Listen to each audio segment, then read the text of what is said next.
అయితే 5-6 years back ఆ 10 days shoot ని మూవీలో ఉంచారా 6 ఇయర్స్ బ్యాక్ కాదండి, మీరు మళ్ళీ 5-6 10 డేస్ షూట్ చేసాం 23 అమ్మా. 23 లో ఆ లుక్స్ చేంజ్ ఉన్నాయి కదా. పవన్ కళ్యాణ్ గారు ఎలక్షన్స్ లోకి వచ్చిన తర్వాత, ఎలక్షన్స్ లో తిరగడం కావచ్చు, పొలిటీషియన్ అయిన తర్వాత అంటే మినిస్టర్ అయిన తర్వాత కావచ్చు, ఆ లుక్స్ లో చాలా చేంజెస్ వచ్చాయి.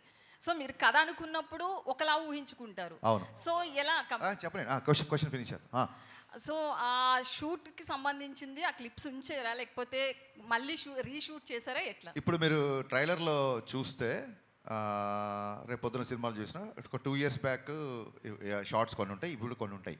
మీరు చూడండి, షార్ట్ టు షార్ట్ పాజ్ చేసి చూడండి, ఎక్కడ లుక్ డిఫరెన్స్ ఉందో చెప్పండి. ఒకవేళ లుక్ డిఫరెన్స్ ఉన్నా సరే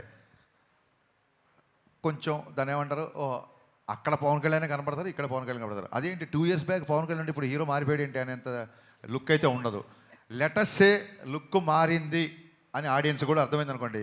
మా వాళ్ళు అందరూ ఎలా ఉంటారంటే, మరి అంతే కదా, ఆయన బిజీగా ఉన్నారు కదా, ఎలక్షన్ ముందు స్టార్ట్ చేశారు, మారితే లుక్ మారుద్ది అనుకుంటారు. వాళ్ళు కూడా అడ్జస్ట్ అయిపోతారు. ఓకే, అయితే తమన్ గారికి మీరు చెప్పండి.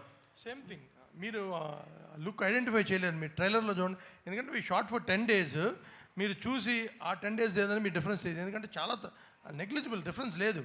ఆయన అట్లాగే ట్రాన్స్ఫార్మ్ అయ్యి వచ్చారు మళ్ళీ షూట్కి. హరీష్ గారు, అయితే తమన్ గారికి దేవిశ్రీ ప్రసాద్ గారికి సంథింగ్ ఏదో ఇష్యూ ఉండి ప్రీ రిలీజ్కి రాలేదు, ఇట్లా చాలా టాక్ నడుస్తుంది కదా. లేదు, ఏ ఇష్యూ లేదు. కళాసుధ అవార్డ్స్ అదే రోజు ఉన్నాయి. పిబి శ్రీనివాస్ గారని ఘంటసాల సమకాలీనికులు, పిబి శ్రీనివాస్ గారని చాలా గొప్ప సింగర్. ఆయన గౌరవార్థం ఆయన అవార్డు దేవిశ్రీ ప్రసాద్ గారికి ఇస్తున్నారు. ఇలాగ ఉంది కాబట్టి అతను అవార్డు తీసుకుంటున్నాడు కాబట్టి ప్రీ రిలీజ్ ఈవెంట్కి రాలేదు. ఈ విషయం కళ్యాణ్ గారికి తెలిసి చాలా సంతోషించారు.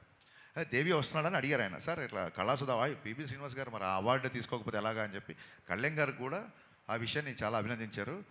ఏమండి, ఈ విషయం 10 సార్లు 10 మంది మిత్రులు అందరూ అడుగుతున్నారు. ఇప్పుడు నేనేం ఫస్ట్ సినిమా తీసే వ్యక్తిని కాదు కదా, మీకు నా గురించి క్లియర్గా తెలుసు.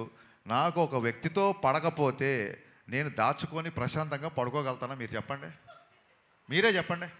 నేను ప్రశాంతంగా పడుకోగలుగుతానా? కాదు, సహించే నక్షత్రం అన్నారు కదండి ఇప్పుడే. అది ఈ మధ్య నేర్చుకోవాల్సి వచ్చింది. చూడండి, పోకిర్లో సత్యం రాజేష్ డైలాగ్ ఉంటుంది, అప్పుడప్పుడు ఫ్రెండ్షిప్లో 50,000 అప్పు ఇవ్వాల్సి వస్తుంది. అలాగా అంటే మెచ్యూరిటీ అనేది టైంని బట్టి వస్తుంది కదండి. దాంతో కొంచెం సహించడం కూడా ప్రాక్టీస్ చేసిన. అలాగే శ్రమించడం ఎలాగ ఉంది కదా అని. ఇంకోటి, సహించే రైమింగ్లో ఉన్నాయి కానీ సహించడం అనేది ఉంటుందంటారా? హరీష్ గారు